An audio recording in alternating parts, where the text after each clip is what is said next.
trabalho na Band há 22 anos, né? Apresento o programa Os Donos da Bola. Então a minha mãe, ela passou por imensas dificuldades a vida inteira. E eu sempre vi a minha mãe lutando uma barbaridade. Porque você passou por tudo isso muito jovem, entendeu? Tipo, você era uma criança.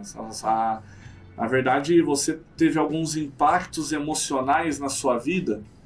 O teste era falar no microfone igual esse aqui. Quando ele ouviu, falou: ô louco, agora tá bom. Então domingo já tem um jogo pra você. Fala, pessoal. Boa tarde, Medina. Excelente tarde, tudo bem? Excelente tarde. Mais Firme e um forte. podcast. Mais um podcast da Newcastle e hoje com um convidado muito especial, um grande amigo, parceiro, que esteve com a gente compartilhando a sua história na primeira imersão empresarial da Newcastle aqui em Campinas, que é o nosso grande amigo e referência, autoridade aqui para todos nós, com a sua carreira, com a sua história de vida. Quem que é, Medina? Carlos Batista. Seja muito bem-vindo, Batista, ao nosso podcast. Olha, essa introdução aí me tocou profundamente. Muito obrigado pelo convite, Gustavo Medina, Gustavo Martins e Rafaela Medina. É um prazer imenso estar aqui e participar, né, com vocês do podcast. Eu gostei do nome, ficou interessante. Gostou do nome? Gostei muito, parabéns, muito legal. Estou aqui à disposição de vocês para compartilhar conhecimento, contar um pouquinho da minha história. Vamos lá, Batista. Para nós é uma honra e é o que a gente fala, Batista. Esse podcast é para os amigos, para as pessoas que nos inspiram, que são pessoas que são referência para nós, que nos motiva a ser melhor a cada dia, a nos desenvolver como pessoa, como profissionais. Então nós estamos trazendo aqui a cada episódio convidados especiais e são pessoas que de fato, que a Medina sempre fala, compartilha a boa mensagem. Todos aqui transmitem aquela sementinha que traz essa reflexão aí para a gente sempre acreditar no poder da vida, no poder de viver. E eu já queria então iniciar falando da sua palestra. Vamos falar da sua carreira, da sua jornada, da sua profissão, sua história de vida. Mas, Batista, você esteve com a gente estava até conversando aqui antes das câmeras ligar, sobre a sua apresentação lá na imersão empresarial. E foram 2 dias e meio de evento intenso, várias palestras, e você fez o fechamento do evento, né? E ali, de 50 e tantas horas, o pessoal que estava ali assistindo ficou 38 horas juntos, de 56 horas ali, que durou aqueles 2 dias e meio. E a sua palestra, que foi a última, fechando o evento, foi a palestra que o pessoal saiu extremamente impactado pela sua jornada, pela sua trajetória. E algo que chamou muita atenção ali de todos, né? É a famosa história lá da caixa de sapato, história do seu avô. Sim. E aí eu gostaria que você compartilhasse aí com a gente. Então, eu trabalho na Band há 22 anos, né? Apresento o programa Os Donos da Bola de segunda a sexta-feira, do meio-dia até 13h. Quem me assiste na TV Band ou quem me ouve pela Rádio Bandeirantes, eu sou narrador de futebol, transmito jogos pelo rádio e tenho também o meu site, né, que é carlosbatista.com.br. Quem vê o contexto disso e não conhece a história por trás, dá a impressão de que aconteceu do nada, da noite para o dia. Olha, o Batista tem uma sorte imensa. Sim. Tem um programa na televisão, olha aí. Quer dizer, dá a impressão que aconteceu do nada. Foi fácil. Que foi muito fácil, que foi muito simples. E não existe nada fácil, principalmente para quem começou do nada. Quem começou do zero, que foi o meu caso. Então, essa história da caixa de engraxar sapatos, né, aconteceu comigo na época da minha infância. Os meus pais eram muito pobres, oravam em olaria de tijolo, trabalhavam, melhor dizendo, em olaria de tijolo. Era um trabalho semi-escravo. O dono da olaria dava uma casa para morar, quer dizer, uma casa era uma choupana, né? Um Aham. lugar para morar. Aí podia criar uma galinha, podia criar um porco, fazer lá uma horta, mas não existia dinheiro. O Aham. dinheiro que ganhava mal dava para comprar coisa que não conseguia plantar. Sal, açúcar, arroz, né? Então, era um trabalho praticamente em troca da comida. Então, era um Aham. trabalho muito difícil, muito complicado. Meus pais eram analfabetos. O meu pai, ele foi conseguir assinar o nome. Ele já tinha mais de 50 anos de idade. E assim mesmo foi uma pessoa que morava perto. E ela ensinou para ele, falou, olha, o senhor, quando vai assinar um documento, não sabe assinar, tem que assinar com o dedão. Então, molhava numa esponja, né, de tinta, o dedão, e colocava o dedão. E ele tinha muita vergonha disso aí, né? Então, essa pessoa que era do convívio lá, ensinou ele a desenhar o nome. Então, ele não sabia, ele não conhecia as letras. Mas ensinou ele a desenhar, escreveu o nome dele e ele foi copiando. Então, ensinou a desenhar. Então, ele conseguiu assinar.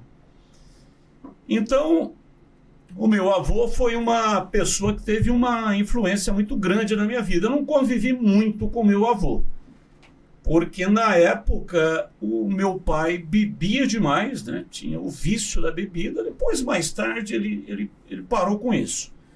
Mas naquele período ele brigava demais com a minha mãe. Minha mãe não aguentava mais, porque ele, sem a bebida, ele era um cara tranquilo, quieto, ficava na dele, entendeu? Não discutia. Mas quando ele bebia, ele se transformava. Porque tem alguns tipos diferentes de bêbados, né? Tem um cara que bebe e fica assim, moroso, né? Então ele chega, ele encosta, ele conversa com você, ele fica todo ameno assim. Tem um outro cara que bebe e fica valentão. Aí ele quer brigar, ele xinga todo mundo e tal. Tem outros que bebem e ficam violentos, inclusive violentos dentro de casa, que era o caso do meu pai. Ele ficava violento, corria atrás da minha mãe com uma faca para tentar matar a minha mãe, um negócio horroroso. E a minha mãe separou do meu pai. Na época era muito complicado esse negócio de mulher separada. Hoje a mulher não aguenta mais desaforo. Quer, não quer, acabou. Daqui a pouco vai... casa de novo e boa. Mas na época não. Na época você casava e a mulher tinha que sustentar esse casamento, mesmo estando extremamente infeliz nesse casamento. A minha mãe separou e teve que mudar de cidade. Nós saímos de Jataizinho, uma cidade que fica no norte do Paraná, região de Londrina, e mudou para Ibiporã. Inclusive, a minha mãe morreu em Ibiporã, está enterrada no cemitério lá em Ibiporã. Por isso eu acabei vindo aqui para o interior do estado de São Paulo, São Joaquim da Barra, e vim morar com a irmã. Porque meu pai não tinha condições, né, de absorver, eu tinha 10 anos de idade. Então a minha convivência com o meu avô foi até os 10 anos. Mas o meu avô era um sujeito sábio, muito sábio. Ele era de família abastada no Rio de Janeiro. Os pais trabalhavam com comércio no Rio de Janeiro. E ele até os 18 anos ele não trabalhou. Ele só estudava. Mas um dia lá ele discutiu com o pai dele e o pai dele chamou ele de vagabundo. Você é um vagabundo! E ele ficou muito doído. Aquilo atingiu o coração dele como uma faca. E ele, com o dedo em riste, falou para o pai dele: você não vai me chamar de vagabundo, porque até hoje eu me dediquei aos estudos. E isso quem contava era o meu avô, né? Ele contava essa história. estava me dedicando aos estudos. Portanto, é um tipo de trabalho também. Então você não vai me chamar de vagabundo. Eu vou embora e nunca mais vou voltar. E ele foi embora de casa e nunca mais voltou. Viveu na rua, passou inúmeras dificuldades, saiu do Rio, veio para o Paraná, trabalhou em lavoura de café, trabalhou em vários tipos de serviço e conheceu a minha avó. Casou com a minha avó e construiu uma família, onde nasceu a minha mãe, né? A minha mãe é Eunice Pereira, meu avô se chamava Alcides Pereira, e a minha mãe Eunice. A minha mãe também se casou numa situação terrível, porque o meu avô, ele era um cara que ele centralizava, ele tinha um ciúme das filhas imenso. Aham.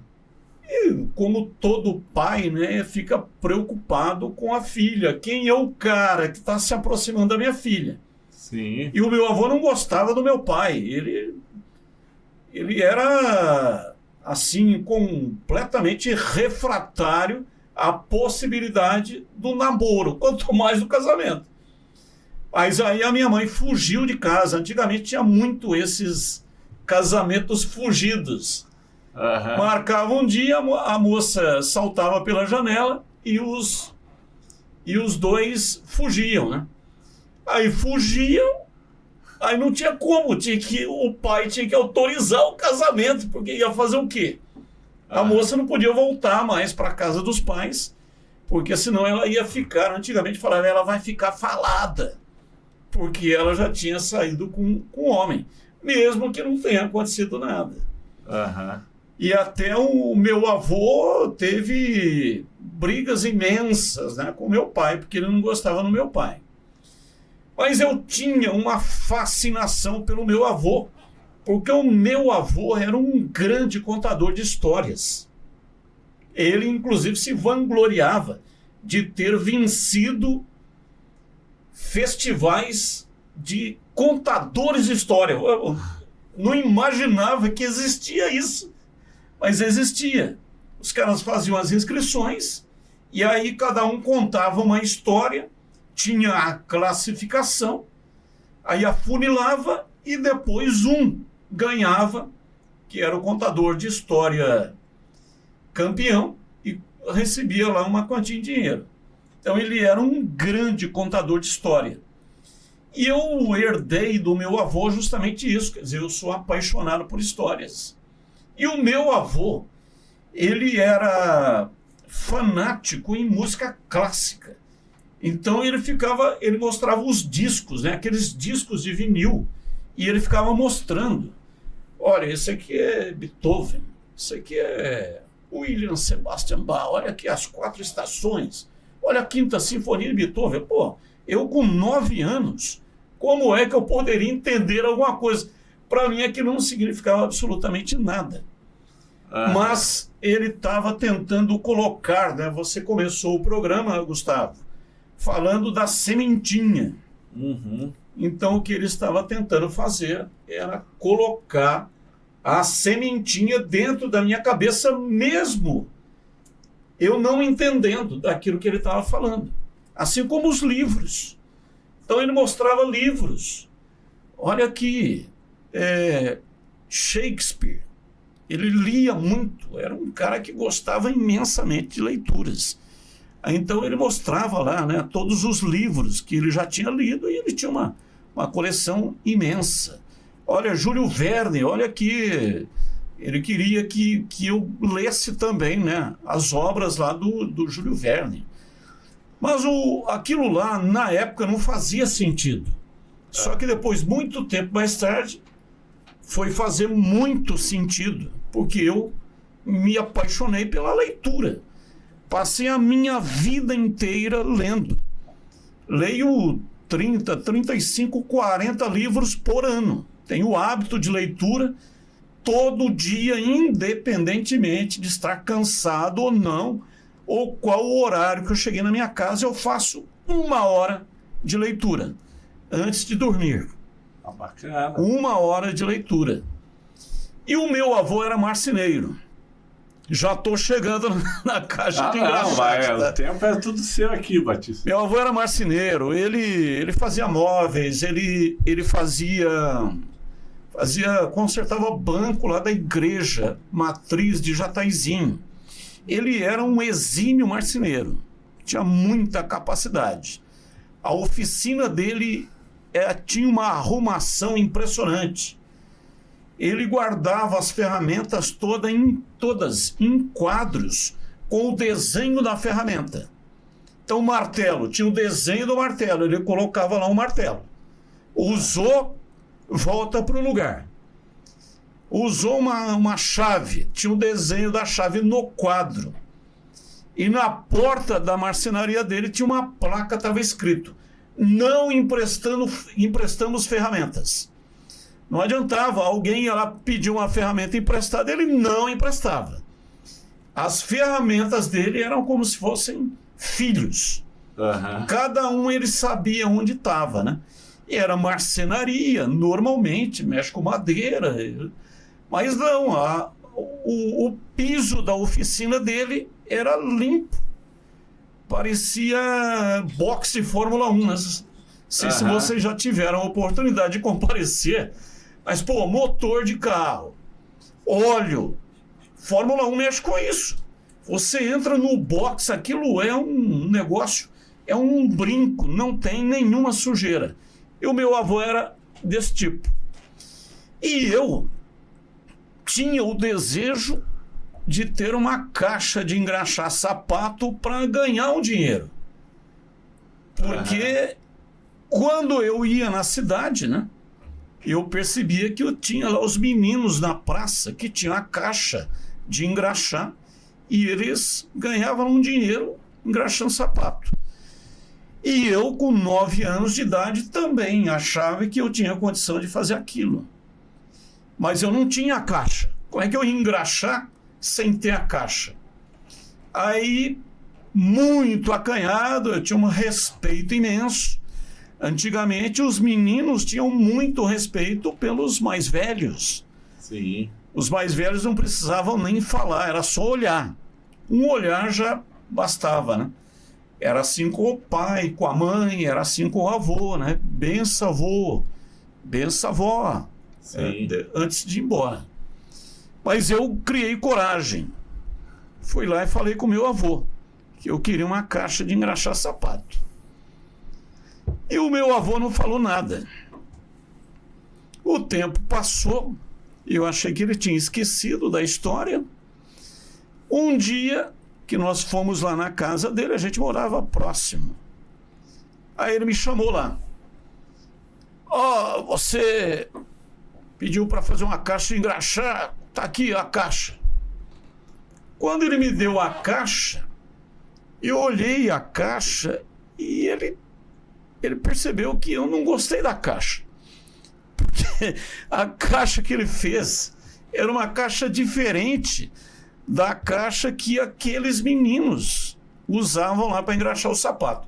A caixa que os meninos, que estão nos acompanhando, talvez já tenha visto ou não, mas era aquela caixa que ela caixa de madeira, né? Ela forma um bico e ela vem aqui atrás, fecha.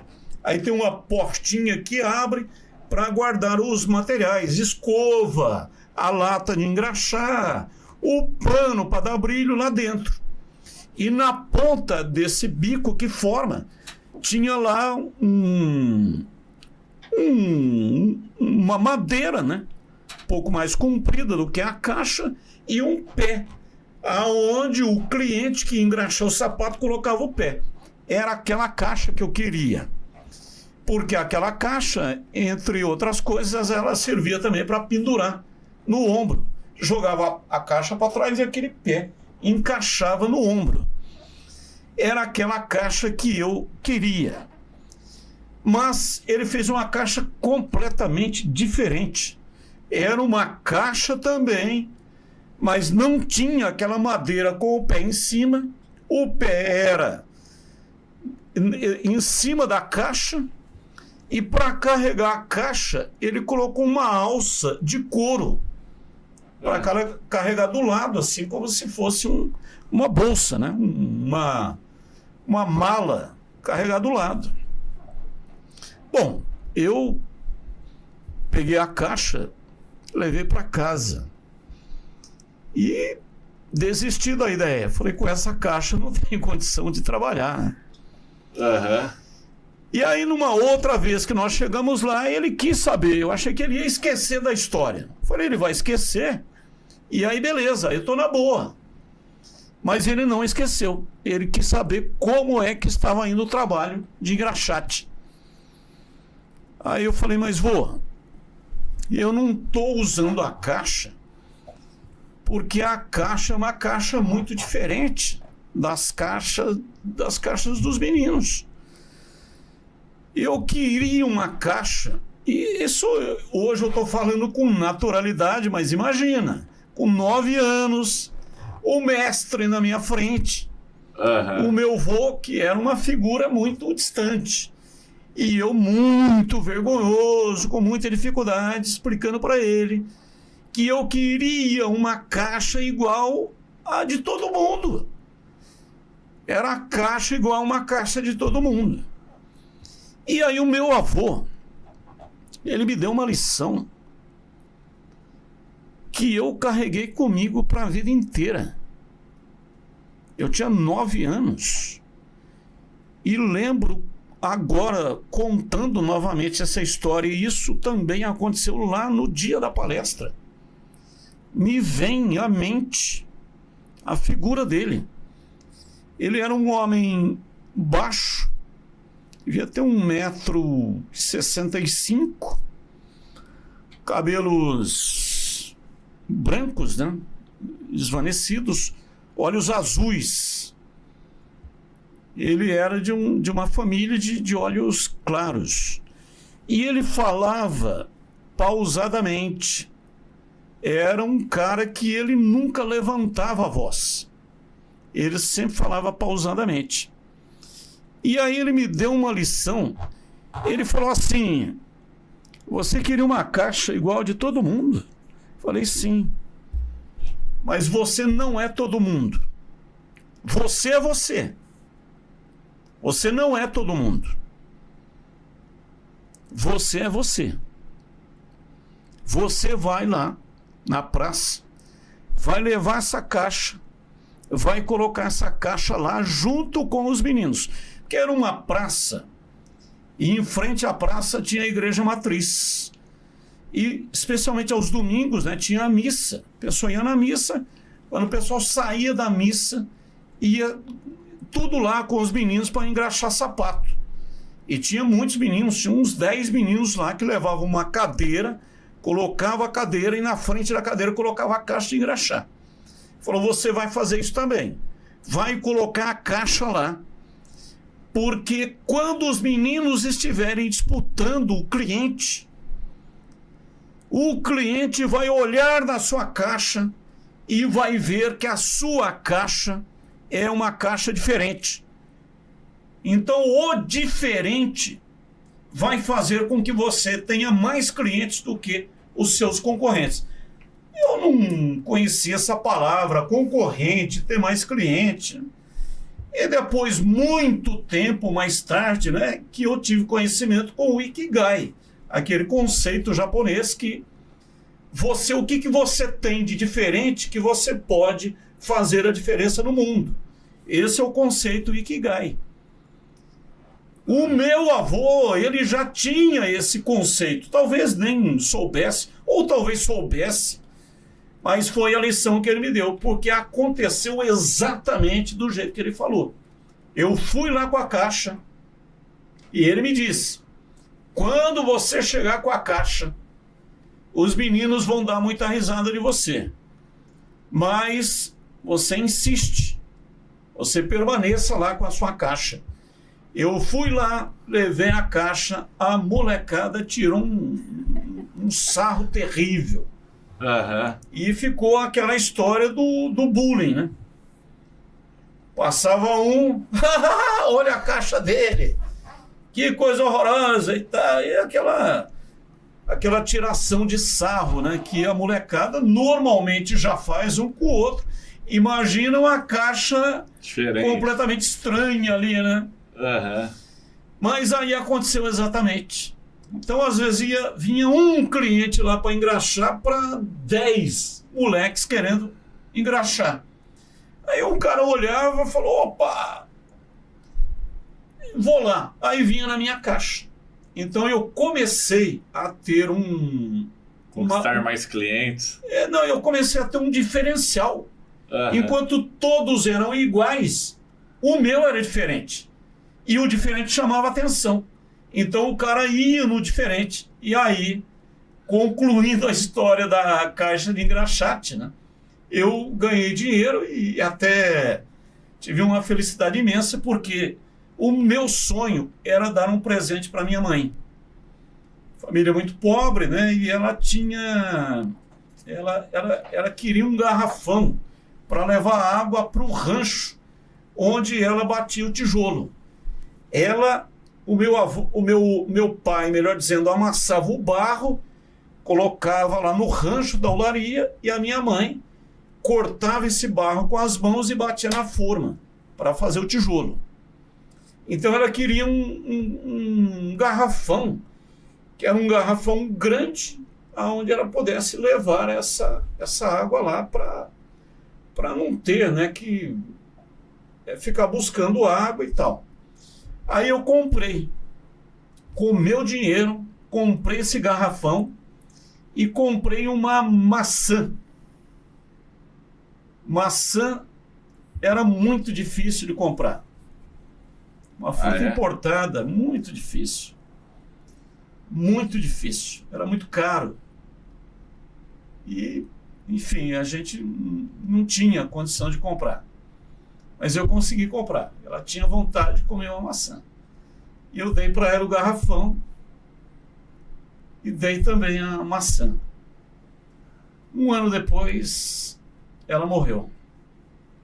Então foi o último aniversário que eu passei com ela e pude dar o único presente ao longo de toda a vida que eu consegui estar com ela aqui nessa vida. Então, veja que o meu avô proporcionou isso. Então é uma história que sempre me emociona, sabe? Quando relembro. Então, muito obrigado por ter permitido contar uma vez mais essa história de vida. Nossa, impactante. Eu fiquei... Gente, ele vai falando, você vai ouvindo ali a história, você vai entrando na história, vai vendo a caixa, você consegue imaginar os meninos em volta. E, nossa, eu fiquei até emocionada agora. É forte, realmente. E eu queria te perguntar, Batista, você falou que o seu avô, ele colocou essa sementinha em você, vamos dizer, da cultura, né? Pelas músicas, a leitura, você é um grande leitor hoje.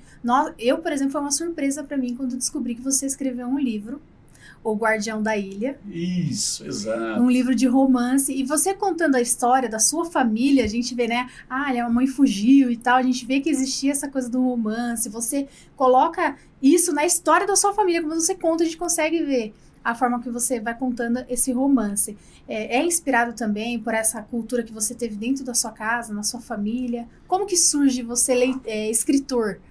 O escritor surgiu, né? Porque assim, grande parte da minha vida eu passei no futebol, no esporte, né? Comecei a trabalhar em rádio com 17 anos, em São Joaquim da Barra, lá para onde eu mudei depois que a minha mãe morreu. Quando eu cheguei em São Joaquim da Barra, eu fui vender picolé na rua, com um carrinho. E até fiquei grande parte do tempo, né, fazendo isso. Depois arrumei um emprego de balconista no bar da rodoviária de São Joaquim da Barra. E depois eu fiquei sabendo que ia ter um concurso para escolher um locutor na rádio em São Joaquim, onde eu comecei. Aí eu fui lá e fiz a inscrição. No dia, quando eu cheguei lá, tinha 12 comigo, 11 mais a minha participação para participar do concurso. Eu achei que eu ia ter só eu, né? Quando cheguei lá tinha 12. E aí nós ficamos esperando lá, porque o teste era falar no microfone igual esse aqui, ler textos de propaganda, texto jornalístico e tal. E aí eu levei uma vantagem em cima dos demais, porque eu na escola eu sempre fui apaixonado pelo microfone. Eu era aquele cara representante de classe que tinha aquelas datas cívicas, tinha que ler lá a história da data cívica, né? 7 de setembro, proclamação da República, e tinha o jogral, eu participava do jogral, não sei nem se vocês conhecem e sabem o que é um jogral, né? Jogral são várias pessoas para contar a história do personagem ou da data cívica. Cada um lê uma parte. E aí tem uma parte que todos leem ao mesmo tempo. Então eu já tinha mais ou menos uma certa experiência com microfone por causa do colégio, da escola. Fui o escolhido. Eu e um outro cara. De 12, 10 foram dispensados e 2 foram escolhidos. E aí o gerente da rádio falou, olha, vocês 2 ficarão aqui durante 30 dias e ao término de 30 dias, um será dispensado e o outro vai permanecer e vai começar a trabalhar como locutor na rádio. Depois de 30 dias, eu fui o escolhido. E aí é o seguinte, eu era locutor musical, eu fazia programa musical na rádio, tocava músicas populares, músicas internacionais. Aliás, né, nós estamos aqui numa escola de inglês. E eu, quando era locutor musical, as canções internacionais, quer dizer, eu não tinha noção nenhuma de inglês. Mas, na época, eu queria fazer a tradução das músicas. Então, tinha as bandas internacionais, as cantoras, né, internacionais, e eu queria fazer a tradução. Era uma coisa que eu queria fazer, que era, na verdade, uma imitação do Hélio Ribeiro. Hélio Ribeiro foi um grande locutor. O Hélio Ribeiro, só para você ter uma ideia, ele foi radialista nos Estados Unidos, falando em inglês. Então o cara tinha muita capacidade, e eu não. Mas eu queria fazer também. Uhum. E aí tinha uma escola de inglês lá na cidade. E eu procurei o dono da escola de inglês da cidade, falei para ele, olha, tem essas músicas, você não pode fazer a tradução para mim? E aí você vai marcando, né, o inglês em cima e a tradução embaixo. E marca a pontuação para que eu não emende uma palavra com a outra sem dar sentido. Uhum. E ele fazia isso. Eu levava as músicas, ele fazia a tradução. Ele era americano, estava lançando lá a escola de inglês na cidade. E eu comecei a fazer essas traduções. Na época fez um grande sucesso. Nossa, mas como que ele sabe o inglês, né, direitinho, né? Está fazendo a tradução da música. Eu não tinha nem a ideia do que o cantor estava falando, mas eu traduzia no ponto que estava tudo marcado no texto, né? A parte em inglês em cima e escrito em português embaixo. Mas aí é o seguinte, trabalhei, enfim, bastante tempo como locutor musical. E aí, lá na Rádio São Joaquim mesmo, eu comecei a fazer narração de futebol. E foi ao acaso, porque foi assim. A rádio transmitia futebol, mas não tinha locutor. Ela levava um locutor freelancer de Ribeirão Preto para fazer o jogo. Uhum. E teve um dia que o locutor não compareceu. E já era a terceira vez que o cara dava furo. E o gerente ficou muito bravo na época. Ele falou, nós temos que produzir aqui um locutor, pô, não é possível que nenhum desses locutores aqui não consiga narrar um jogo. E aí, nesse dia que ele falou isso, né, que ele estava muito bravo, ele falou assim, ó, nós éramos em 4 locutores, né? Eu era repórter. E ele falou, entra no estúdio aí, pega 2 escalações aí, narra aí para ver quem que vai ficar melhor. Aí os 4 entraram lá no estúdio mais ou menos como esse aqui. Cada um narrou lá um pedaço lá e ele achou que a minha narração ficou melhor. Ele falou, então é o seguinte, nós vamos lá, porque tinha um jogo que era uma final de um campeonato amador, porque ele vendia os patrocínios para as empresas. Então era faturamento, né, para a emissora. Se ele não fizesse o jogo, ele não tinha o faturamento. Falou, vamos lá, inclusive era uma cidade de Morro Agudo, nas imediações ali de São Joaquim da Barra. Vamos lá, que nós vamos lá com a equipe lá e você narra do jeito que você narrou aí. Agora, veja, uma coisa é você imaginar uma narração num papel. Outra coisa é você ver os jogadores lá se movimentando no campo. Pô, a hora que eu vi o número do jogador, ia falar o nome dele, a bola já estava com outro jogador. Uhum. Não consegui narrar coisa nenhuma. Só que eu tive sorte, porque nós estávamos lá preparados para entrar no ar. Aí veio a notícia de que bateu um caminhão no transmissor da rádio, tirou a rádio do ar. E aí? Aí eu falei, opa, salvo pelo gongo, né? Igual luta de boxe, tocou o gongo. Mas o gerente da rádio falou assim, não tem problema, nós não vamos transmitir agora, porque não está no ar, não tem como transmitir. Mas nós podemos gravar e depois, mais tarde, quando a rádio voltar no ar, nós vamos colocar no ar. Vai narrando aí. E nunca colocou no ar essa transmissão, porque ficou horrível. E aí, no dia seguinte, o gerente da rádio chamou lá a equipe inteira, vamos ouvir a narração. E foi uma gozação imensa. Mas rendeu meses de gozação. E aí eu disse o seguinte, falei, pô, esses caras não vão... Peguei como desafio. Falei, eu vou começar a treinar. Eu tinha o meu gravador, que eu fazia reportagem, né? Comecei a treinar no meu gravador. Aí eu ia lá, assistia jogo na televisão, treinava. Tinha um jogo de futsal lá, eu ia lá, treinava. Aí um dia que eu achei que eu já estava mais ou menos bom, levei o meu gravador e coloquei lá na sala, na mesa do gerente. Quando ele ouviu, falou, ô louco, agora tá bom. Então domingo já tem um jogo para você.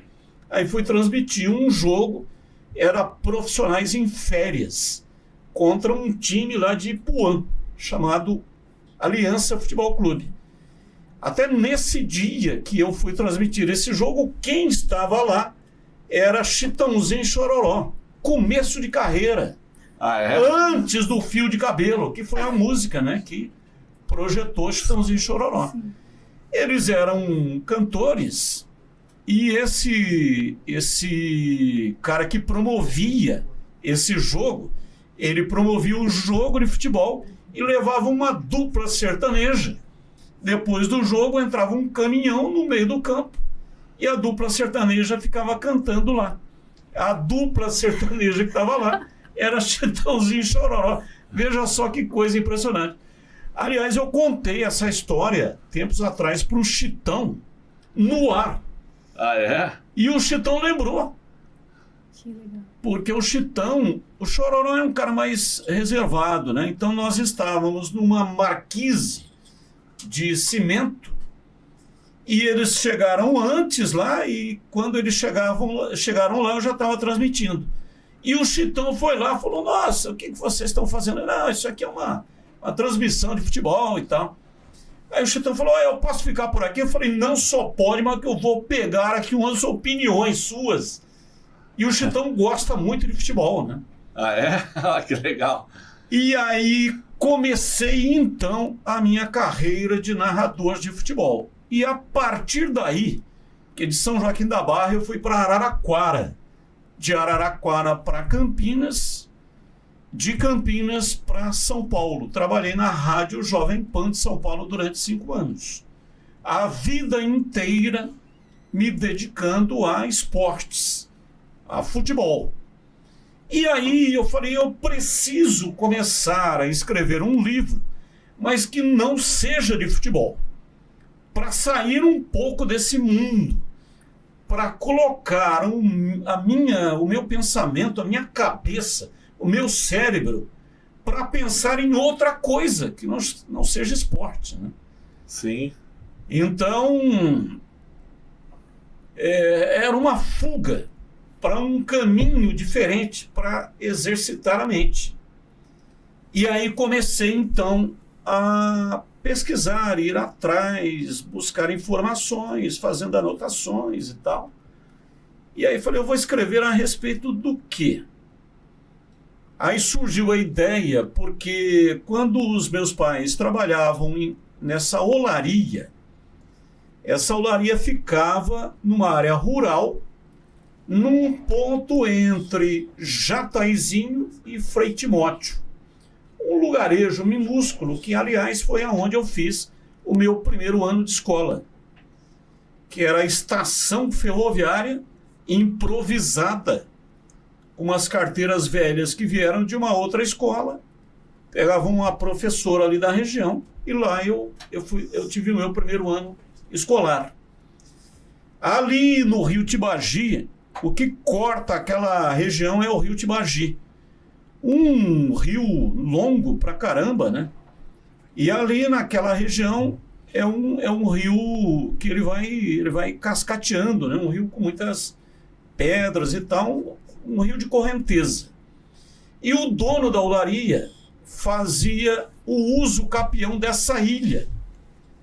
Aos domingos, nos finais de semana, ele fazia churrasco lá e trazia os empreiteiros, prefeitos, pessoal que comprava o tijolo dele. E como não tinha ponte para atravessar do outro lado, tinha que atravessar numa canoa, num bote. E o cara, dono desse bote, morava nessa ilha. Esse dono do bote atravessava todos os dias o Rio Tibagi e ia trabalhar na olaria. O dono da olaria pediu para que ele, no fim de semana, fizesse a travessia das pessoas. Os carros vinham até a barranca do rio, as pessoas saíam do carro, entravam na canoa, levava até do outro lado, na margem, tinha uma espécie de um pier. Do outro lado, na margem, né? E aí elas desciam da canoa, participavam lá do churrasco, do entretenimento que estava tendo. No final de tarde, voltavam para o pier, entravam na canoa, voltavam para a barranca do rio, pegavam os carros e iam embora. E tinha um garoto que ajudava essas pessoas a entrarem no bote e sair do bote. Esse garoto era eu. Aham. Eu ajudava esse dono da canoa. E as pessoas davam lá uma moedinha e tal, né? Um cachezinho. E esse dono do bote, o nome dele está no livro, chama Antonião.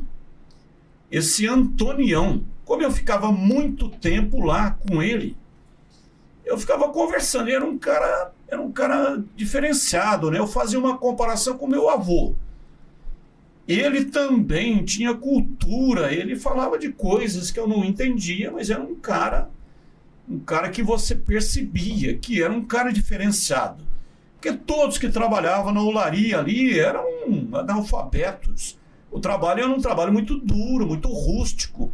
Era um trabalho que não era para pessoas cultas, estudadas. Uhum. Mas ele era um cara culto, estudado. E ninguém sabia nada dele. Ele era uma figura misteriosa. Ninguém nem sabia o nome completo dele. Todo mundo conhecia ele por Antonião. E ele tinha no braço esquerdo uma bailarina tatuada. Era aquelas tatuagens reticuladas feitas em penitenciárias. Hoje a tatuagem é uma coisa extraordinária, né? Moderna. Quem tem tatuagem está no mundo dos modernos. Na época, quem tinha tatuagem estava no mundo dos criminosos. Cadeieiro, exatamente. Essa é a origem da tatuagem. E aí eu até contei para o meu avô a respeito dessa tatuagem. Ele tinha uma tatuagem de uma bailarina e no outro braço, o braço direito, ele estava escrito, reticulado também, estava escrito Virgem Maria. E aí, na hora de escrever o livro, né, eu falei, eu vou contar a minha história, garoto, nessa época. A história se passa exatamente nesse recorte da minha vida, eu, garoto, na convivência com esse Antonião. Aí eu conto a minha história, como é que eu conheci esse Antonião, e criei uma história ficcional de um romance dele, Antonião com a bailarina. Então, como ele era um cara culto, o que eu imaginei? Eu falei, esse cara provavelmente deve ter cometido um crime e ele está aqui nesse fim de mundo, fugindo da polícia. Ele deve estar foragido. É por isso que ninguém sabe nada. Ele não tem esposa, ele não tem nada. Ele não tem filho. O cara é um cara... Ele está apagado no mundo. Ninguém sabe da existência dele. Aí eu criei uma história como ele sendo um agente da Polícia Federal, porque existe um procedimento que é copiado, inclusive, dos Estados Unidos, né? Que é a segurança do presidente é feita através de círculos concêntricos. Então, mais próximo do presidente tem uns agentes que eles ficam todos à paisana, né? Eles estão misturados no meio das pessoas. É o primeiro círculo. Tem um segundo círculo, que é um pouco mais distante, pessoas também misturadas no meio da multidão.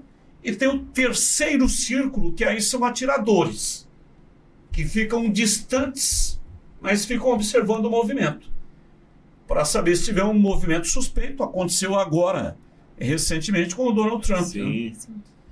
Que o cara deu um tiro, e é inclusive isso que estão discutindo até hoje, foi a secretária lá pediu demissão, porque aquilo não poderia ter acontecido jamais.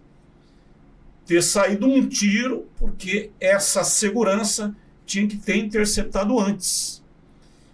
E aqui no Brasil era a mesma coisa. Então, o presidente ia fazer um discurso no Teatro Guairinha, em Curitiba.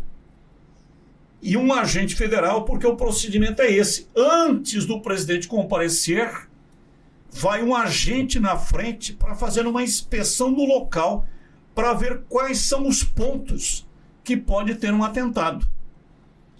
Então, esse agente foi a Curitiba para fazer uma inspeção no local para ver se existia algum ponto de atentado. Teatro Guairinha, Curitiba. Lá tinha uma escola de bailarinas. Quando ele está fazendo a inspeção, por um vão de porta, a bailarina está ensaiando. Ela é maravilhosa. Uma mulher muito bonita. Ah, é? E ele se apaixona perdidamente pela imagem. Aquela imagem não sai da cabeça dele, começa a interferir no trabalho dele. O chefe dele começa a cobrar o relatório. E ele não consegue fazer o relatório porque ele começa a andar atrás da bailarina. A bailarina é casada. E aí acontece um crime. Justamente no momento em que a bailarina estava se apresentando. E aí, para saber mais, tem que ler o livro, né? Então foi isso. Foi exatamente isso que aconteceu, né? Eu, para responder a Medina, objetivamente, eu escrevi o livro para sair do mundo, do universo do futebol, do esporte, para pensar numa outra coisa que não o futebol. Sensacional. Na verdade, você falando isso, na verdade são vários pontos que a gente tem para falar aqui. Primeiro que com certeza tem você puxar aí o seu avô para contar as histórias, porque você vai contando aqui nos detalhes, a gente vai entrando no universo que a Medina falou aqui, a gente vai imaginando aí a cena, a bailarina, o personagem principal. Mas essa questão do livro aí que você falou foi o que eu me apeguei também para escrever meus livros, sabia? Sempre respirei mundo de vendas, liderança, cursos, mentorias. E aí veio a pandemia, aquela coisa toda, eu falei, preciso canalizar a energia em outra coisa, até para dar aquela reestabelecida, né? Correto. E, de fato, sim, foi uma terapia muito boa. Verdade. E, Batista, eu queria pegar o gancho aqui. O bate-papo já está entrando aqui na reta final, que eu sei que você também tem compromisso, daqui a pouco tem que apresentar o programa, né, Batista? Mas eu queria deixar aqui uma reflexão. Então, você percorreu uma estrada aí vitoriosa, lançou livro, e na verdade, assim, só nesse bate-papo que a gente está tendo aqui, você dá para perceber que você carrega, como que eu posso expressar melhor? As lutas dos seus antepassados, assim, a essência que a sua família carregou para chegar até você. E acredito que você passou isso adiante para a Poli, que a gente conhece, Sim. que também palestrou lá no nosso evento e foi sensacional a palestra da Poliana.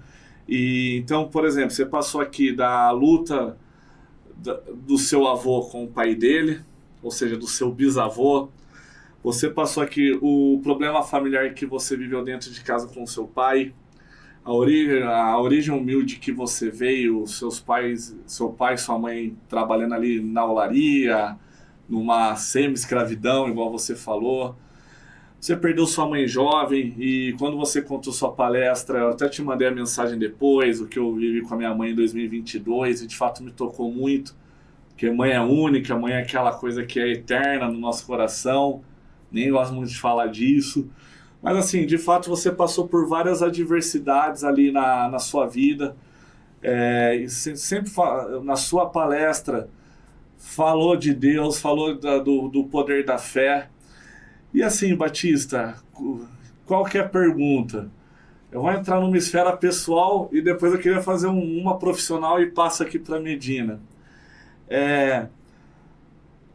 O que representa a fé assim, para você, no sentido, qual foi a força? Porque você passou por tudo isso muito jovem, entendeu? Tipo, você era uma criança.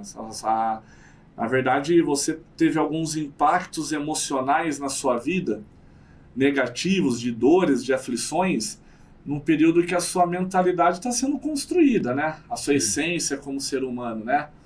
E eu conheço muitas pessoas, eu como gestor de pessoas há 20 anos, treinando, buscando sempre motivar pessoas, no meu caso é mais área comercial, eu vejo que tem muitas pessoas que carregam, que se tornam reféns desses traumas da vida, né? Que é algo que você não sabe o que pode acontecer na nossa vida, né? Felizmente pode acontecer do nada receber uma notícia ruim. E você trabalhou desde jovem, 9 anos de idade engraxando sapato, tal, interiorzão. O que te moveu assim, Batista, para você ter passado por tantos impactos negativos, mas ter construído assim, da onde você acha que veio essa essência, para seguir em frente assim? Eu acredito que tenha vindo da minha mãe, né? A minha mãe, ela sofreu muito, assim, terrível. Essa resiliência seria a palavra. Ela sempre foi muito resiliente. A minha mãe, eu nasci num distrito chamado Irapé, pertence a Chavantes. Um local tenebroso, né? Como disse, né, volto a repetir, eram muito pobres, né? Nós vivíamos abaixo da linha da miséria. E a minha mãe teve 9 filhos, morreram 7, todos pequenos. Não tinha acesso à higiene, a médicos. Pegava uma doença, morria. Eu mesmo tive, na época chamava de varicela, né? A varíola e sarampo. E me curei embaixo de pé de café. Os meus pais, colhendo café, colocavam um encerado embaixo do pé de café. A minha mãe, o parto, eu era gêmeos. O parto antigamente era feito em casa, era parteira, não tinha hospital. Certo. A parteira começou a fazer o parto da minha mãe na casa dela. Sentiu que não ia ter condições. Arrumaram lá uma charrete, uma carroça, conseguiram transferir a minha mãe para o hospital de Chavantes. Quando chegou no hospital de Chavantes, inclusive tinha uma ponte, né? Nessa época existia a ponte, porque o distrito de Irapé é porque não passava carro na oportunidade. Quando surgiu o distrito, só tinha uma pinguela. Então só conseguia ir a pé no local. Depois, mais para frente, construíram a ponte. Quando essa carroça estava atravessando a ponte, a minha mãe, que depois contou essa história, ela fez uma promessa, que tinha perdido muitos filhos, né? E aí ela fez uma promessa. Se fosse homem, ia se chamar José, e se fosse mulher, se chamaria Maria. E até impressionante, porque eram gêmeos. Tinham 2 bebês dentro da barriga dela. Mas o médico disse o seguinte: não tem condições de salvar todo mundo. Ou morre mãe e um bebê salva um, ou morre um bebê e salva um bebê e a mãe, mas todos não dá para salvar. Inclusive eu fui retirado a fórceps, aquele ferro, né? Que quando o neném não consegue nascer, pega como se fosse uma pinça e puxa o bebê. Eu tenho essa marca na minha nádega. Até hoje carrego uma marca que foi exatamente a marca desse ferro, né? Para poder retirar, chamado fórceps. E a minha mãe conseguiu sobreviver. A minha irmã morreu, né? Salvou um bebê, que era eu, e salvou a minha mãe. Então a minha mãe, ela passou por imensas dificuldades a vida inteira. E eu sempre vi a minha mãe lutando uma barbaridade, superando as adversidades e tendo fé, muita fé. Ela era católica, assim como eu também sou católico, batizado na igreja católica. Minha mãe me levava nessa igreja lá em Jataizinho. Na igreja tinha uns vitrais desses que são pintados. Contava a trajetória, né, o Calvário de Cristo. Sim.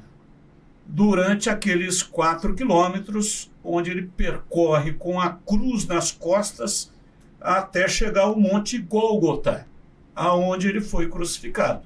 Isso estava pintado nesses vitrais que tinha nessa igreja. Não frequento igrejas. Não sou um católico praticante.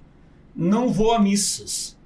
Mas eu tenho uma fé, uma ligação muito grande com Deus. Eu converso com Ele todos os dias. À noite, antes de dormir, antes, depois que fiz a minha leitura, 1 hora lendo, eu converso com Deus. E peço que eu seja justo nas minhas atitudes, para que eu encontre os caminhos corretos, para que eu possa percorrer. No dia seguinte de manhã, ajoelhado, eu rezo e agradeço. Não peço nada na manhã, eu só agradeço. Faço os meus agradecimentos. E ao longo de toda a minha vida foi assim. Então acredito, respondendo objetivamente, eu acho que eu herdei isso da minha mãe, né? Essa resiliência e essa fé inabalável que me acompanha.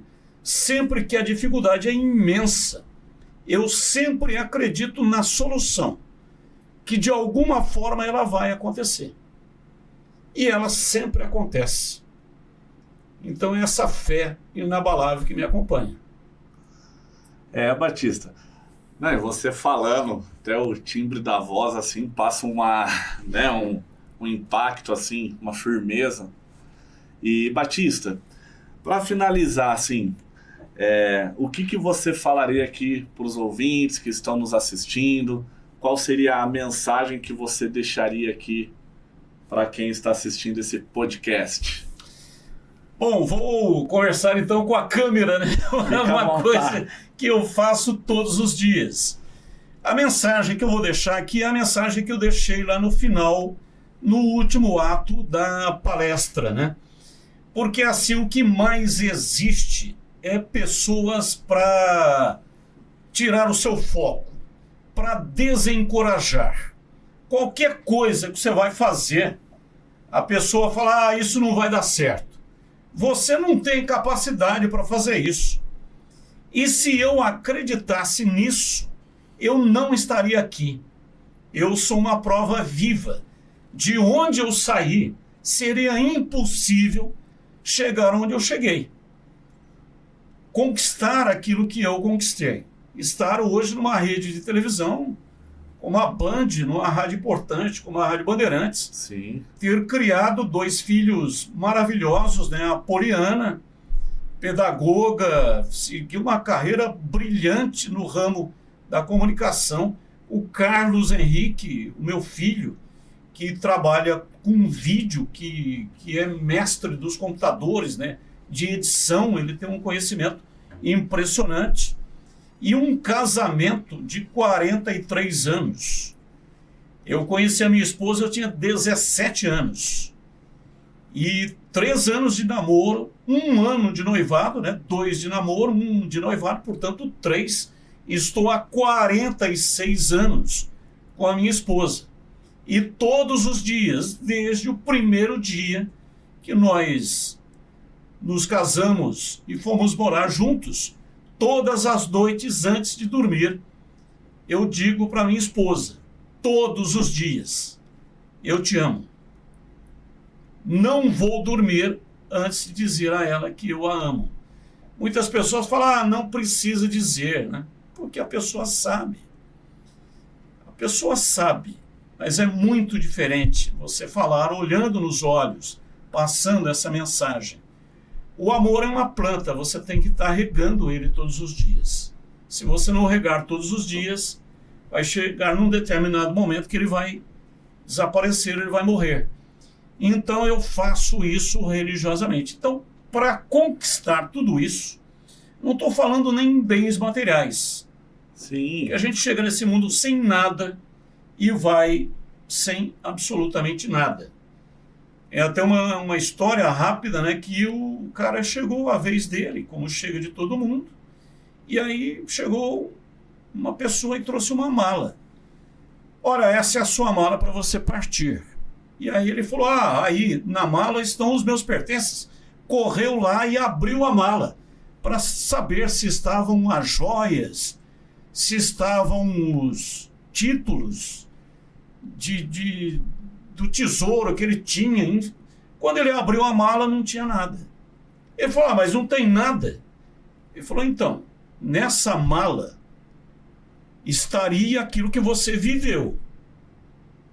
Como você não viveu, porque ele passou a vida inteira preocupado com bens materiais. Então, como você não viveu, então não tem nada aqui. Você chegou sem nada e você vai embora sem nada. Você levaria aquilo que você viveu. Como não viveu, está levando sem nada. Então, eu não estou falando em bens materiais. Estou falando em conquistas espirituais. Estou falando em conquistas que estão dentro do coração, dentro do ser, dentro da mente. Então, para mim, tudo aquilo que eu conquistei é muita coisa. Então, se alguém disser a você que você não tem capacidade, não acredite. Siga em frente. Vá sempre em frente. Por mais que diga que você não vai conseguir, não acredite. Vá em frente. Sempre em frente. Ô, Batista. Ô, Batista. Pô, sensacional. Gostaria de te agradecer de verdade, Batista. Nós temos muito carinho e admiração por você. É uma honra ter você aqui com a gente. Pô, foi uma honra quando você veio aqui na Newcastle tomar o café. Foi uma honra ter você lá na imersão. E assim, toda aquela visão que eu tinha vendo o apresentador todos os dias ali falando do meu bugrão, quando eu te conheci pessoalmente, quando eu comecei a conhecer as suas histórias de verdade, essa admiração aí só multiplica, Batista, porque você é um cara aí sensacional, como ser humano mesmo, é uma referência, e de verdade, que Deus abençoe cada vez mais a sua vida, a sua família, seus projetos, seus sonhos, porque você tem um legado aí muito bonito aí que inspira muitas pessoas, inclusive a mim, tenho certeza que a Medina. E hoje foi um dia especial aqui, de verdade, uma honra ter você aqui, Batista, gratidão mesmo, viu? A honra é minha, de verdade. Gustavo, muito obrigado, agradeço de coração, que Deus te abençoe. Você, Medina, que Deus te abençoe, muito obrigado, honrado em estar aqui, feliz, saio daqui levando comigo essa energia, uma energia muito boa, muito positiva, que eu senti aqui junto com vocês. Muito obrigado mesmo, viu? Realmente foi uma honra para nós, desde a primeira vez que você veio aqui, você chegou na nossa história, em um momento que a gente estava buscando pessoas para se associar, para se aproximar, e tinha muito isso, né, Gu? Quem que eu vou trazer essa semana? Aí eu falei para ele, olha, eu acho que ele vai vir, o Batista. Sim. Então, realmente foi muito emocionante, a admiração que a gente já tinha.